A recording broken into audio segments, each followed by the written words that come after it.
নমস্কার, আপনারা দেখছেন গ্লোব নিউজ ঝাড়খণ্ড। সঙ্গে রয়েছে আমি প্রজ্ঞা। নজর রাখছি আজকের খবরে। সরাইকেলা খারসাওয়া জেলার কুকরু ব্লকের জানুম পঞ্চায়েত ভবনে আদিবাসী কর্মী সমাজের ব্লক পর্যায়ের সম্মেলন করা হয়। ব্লক সংযোজক কমিটির সম্মেলনে সভাপতিত্ব করেন বিশিষ্ট সমাজসেবক रमानाथ माहातो। आज हम लोग आदिवासी कुर्मी समाज कुकड़ू प्रखंड संयोजक समिति की ओर से जानूम पंचायत भवन में एक कुर्मी कुड़माली जड़वाही का आयोजन किए, जिसमें जो समाज का भाषा, संस्कृति, धर्म, परंपरा से संबंधित जानकारी साझा किया गया। और साथ ही जो अभी आने वाला जनगणना है 2021 में, इसमें समाज की ओर से जाति के कॉलम में कुर्मी, मातृभाषा के कॉलम में कुड़माली और धर्म के कॉलम में सरना दर्ज कराने पर सहमति व्यक्त किया गया। इसके साथ ही आज हम लोगों ने यहाँ पर कुकड़ू प्रखंड कमेटी का गठन किया गया सर्वसम्मति से। সাকচি থানা এলাকায় সম্পত্তি দখলের জন্য 63 বছর বয়সী এক বৃদ্ধকে তার ভাই ও ছেলেরা সাংঘাতিকভাবে মারধর করে, যাতে বৃদ্ধ ব্যক্তি জসবিন্দর সিং গুরুতরভাবে আহত হয়েছেন। मेरा भाई के बच्चे, उसकी पत्नी और मेरा बेटा प्रॉपर्टी बेचने के लिए, बिल्डर को देने के लिए मेरे ऊपर पिछले 10 साल से दबाव बना रहे हैं और मेरे साथ में गाली गलौज मार पिटाई करते रहते हैं और पुलिस में जाने की धमकी देते हैं। मेरा आधा पोर्शन पे मेरा भाई ने कब्जा शुरू कर दिया आज से 1 सप्ताह पहले और उसमें अपना काम शुरू कर दिया। आज जब मैं उनको काम रुकवा रहा था तो उन्होंने मेरे को धक्का, मैं जान बचाने के लिए भागा तो ऊपर से मेरा भाई दलबीर सिंह सामने आया, उसकी पत्नी भी, उन्होंने धक्का दिया और मैं किचन की तरफ भागा तो उन्होंने मेरे को वहीं पटक लिया। সরাইকেলা থানার অন্তর্গত সরাইকেলা কান্ডরা মুখ্য সড়ক কোলাবিড়াতে একটি দ্রুত গতিতে আসা অজ্ঞাত গাড়ির ধাক্কায় বাইক চালক মনোহরপুরের বাসিন্দা সঞ্জিত কোড়া গুরুতর আহত হন। সূচনা পাওয়ার সাথে সাথে আহত ব্যক্তিকে চিকিৎসার জন্য অ্যাম্বুলেন্সের সাহায্যে সরাইকেলা সদর হাসপাতালে নিয়ে যাওয়া হয়েছে। আজ শ্রী অমিতাভ চ্যাটার্জি এমটিএমএইচ এর প্রশাসক মানবতার পরিচয় দিয়ে কোভিড-19 এর অন্তর্গত প্লাজমা রক্তদান করে তার মানব ধর্ম পালন করেছেন এবং সমাজ ও দেশের প্রতি তার সেবা প্রদান করেছেন। এই সময় টিম সংঘর্ষ পরিবার এমটিএমএইচ হাসপাতালে পৌঁছে তাকে ফুলের তোড়া উপহার দিয়েছে এবং জামশেদপুর ব্লাড ব্যাংক পরিসরকে সাথে করে নিয়ে এসে প্লাজমা রক্তদান প্রক্রিয়াটি সম্পন্ন করেছে। एमटीएमएच के administrative officer respected Shri Amitabh Chatterjee ji ने कोविड-19 के तहत पॉजिटिव होने के बाद जब नेगेटिव हुए हैं, उसके बाद ये पहला प्लाज्मा ब्लड डोनेट करने आज जमशेदपुर ब्लड बैंक परिसर में उपस्थित हुए। टीम संघर्ष परिवार एवं जमशेदपुर ब्लड बैंक की ओर से एमटीएमएच के administrative officer respected Shri Amitabh Chatterjee के जज्बे को सलाम करते हुए तहे दिल से आभार प्रकट करता है। ডিমনা বস্তির বাসিন্দা শিবা কর্মকার বালিগুমার এক পরিচিতের সাথে গতকাল গভীর রাতে জন্মদিনের পার্টি থেকে নিজের বাড়িতে ফিরছিলেন। শিবা কর্মকার অভিযোগ করেছেন যে রাতের টহলে থাকা টাইগার মোবাইলের জওয়ানরা তাকে থামিয়ে তার নাম ঠিকানা চেয়েছিল, যার পরে উলিদি থানার ইনচার্জের নির্দেশে টাইগার মোবাইলের জওয়ানরা শিবাকে থানায় নিয়ে যায়। থানায় পৌঁছালে ইনচার্জ মেঘনাথ মণ্ডল তাকে মারধর করে। যুবকের পরিবার শীঘ্রই এসপির সাথে সাক্ষাৎ করবেন এবং ইনচার্জের বিরুদ্ধে ব্যবস্থা নেওয়ার দাবি করবেন। रात को 11:30 बजे टाइगर मोबाइल लोग रोके मेरे को इन्ना चौक के पास। उसके बाद मेरे से नाम पता पूछने लगे। जब हम नाम बताए तो पुलिस थाना प्रभारी को फोन किए। शिवा नाम का एक लड़का को पकड़े हैं, क्या उसको थाना लेके आए? तो बड़ा बाबू बोले ठीक है लेके आओ। और जैसे ही हम थाना गए तो थाना प्रभारी मेरे को बोले कि तुम सिटी एसपी को जाके क्यों बोला है पैसा के बारे? तो हम बोले सर इतना मार दिए, हमको बोलना, मेरा फैमिली वाले मेरे को लेके गए थे और इतना मार हम बर्दाश्त नहीं कर पा रहे थे क्योंकि मेरा पैर में पहले से प्रॉब्लम था। तो बस उसी को लेके कल रात को बहुत ज्यादा मारे, रात भर मारे मेरे को। मतलब पहले भी आपके साथ मारपीट हुआ? हाँ 10 दिन पहले भी मारे थे। तो हम सिटी एसपी पैसा मांग रहे थे। किस लिए? एक हम लोग बस्ती में बम कांड हुआ था जनवरी में, तो उसी को लेके मेरे को 50,000 रुपये मांग रहे हैं कि 50,000 रुपया दो और नहीं तो तुमको बम कांड में फंसा देंगे। तो हम बोले गरीब आदमी हम कहाँ से पैसा देंगे, और मेरा उसमें कोई संलिप्तता नहीं है, बस अगल बगल रहते हैं। डीएसपी रांची से बहुत सारे डीएसपी, बहुत सारा पूछताछ हुआ 10 दिन। जब कुछ नहीं पाया गया, मेरे को निर्दोष पाया गया, तो फिर मेरे को छोड़ दिए।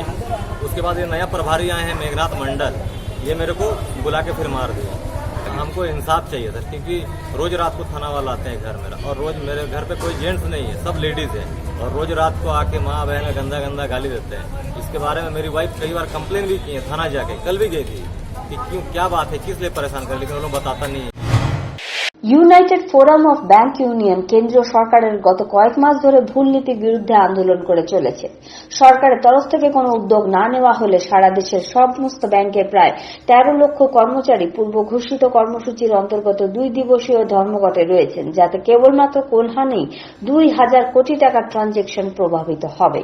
हमारा जमा है, हम बैंकों में जो पैसा हमारा कस्टमर का जमा है, किसान का जमा है, मजदूर का पैसा जमा है, ये पैसा सुरक्षित रहे, ना कि इसको कोई लेके बाहर चला जाए, भाग जाए।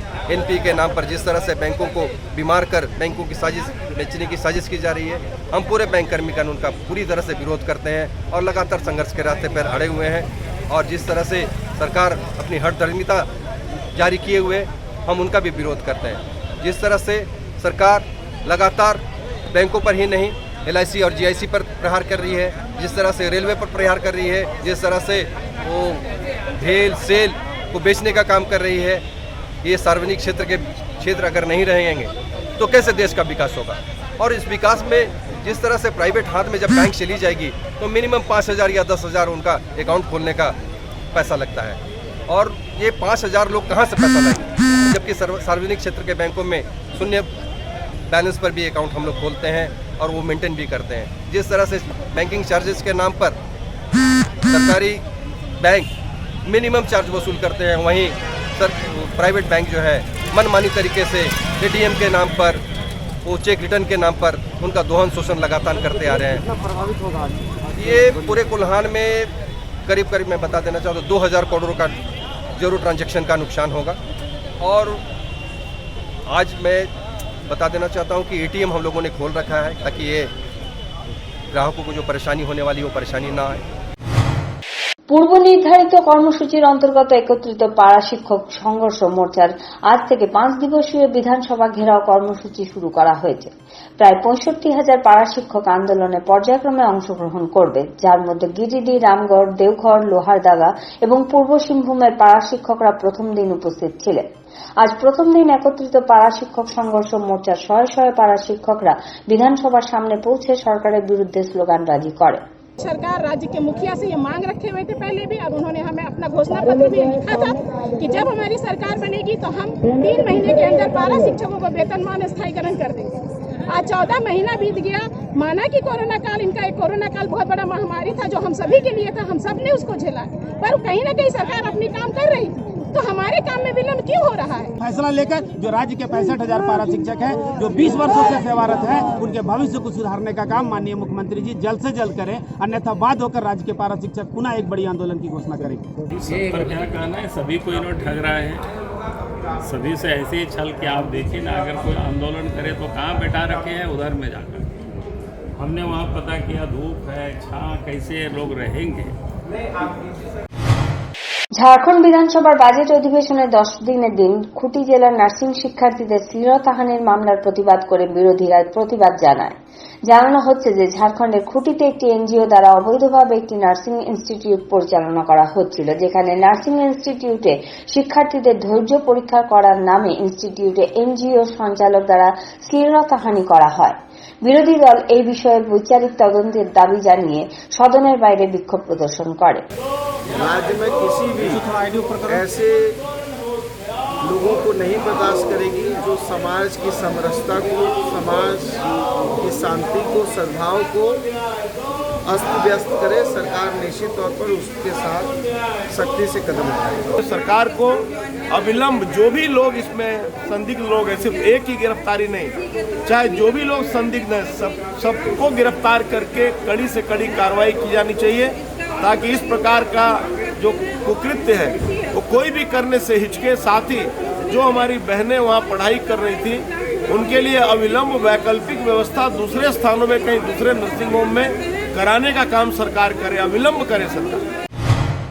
পোটকা ব্লকের অন্তর্গত হাতাস্থিত মাতাজি আশ্রমে আজ মা কালী সাধক রামকৃষ্ণ পরমহংসদেবের 186তম জন্মবার্ষিকী ধুমধামের সাথে বিশেষ পূজা, ভক্তিমূলক গান, হোম যজ্ঞ এবং পুষ্পাঞ্জলি সংকীর্তনের সাথে পালন করা হয়।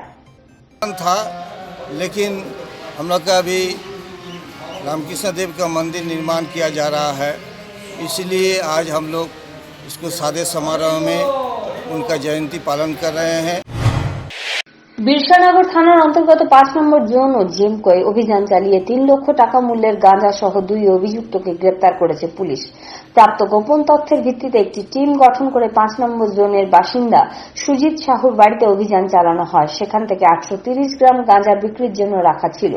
সুজিত সাহুকে জিজ্ঞাসাবাদ করা হলে তিনি জেমকো নিবাসী দিনেশ কুমার बर्नवालेर থেকে गांजा केनार कथा स्वीकार करेছেন। जोन नंबर 5 में गांजा का भंडारण किया जा रहा है और वहां से इसको बेचा जाता है। इस मामले में रेडिंग टीम फॉर्म करके वहां पर छापेमारी की गई, जहां पे करीब 850 ग्राम गांजा बरामद हुआ और एक व्यक्ति की गिरफ्तारी हुई। उससे पूछताछ करने पर पता चला कि वह जमको क्षेत्र में किसी से गांजा खरीदता है। उस स्थान पर भी छापामारी की गई और वहां पर करीब 2.5 किलो गांजा, तंबाकू, फिल्टर पेपर और सिगरेट बरामद किए गए हैं और एक व्यक्ति की गिरफ्तारी भी हुई है।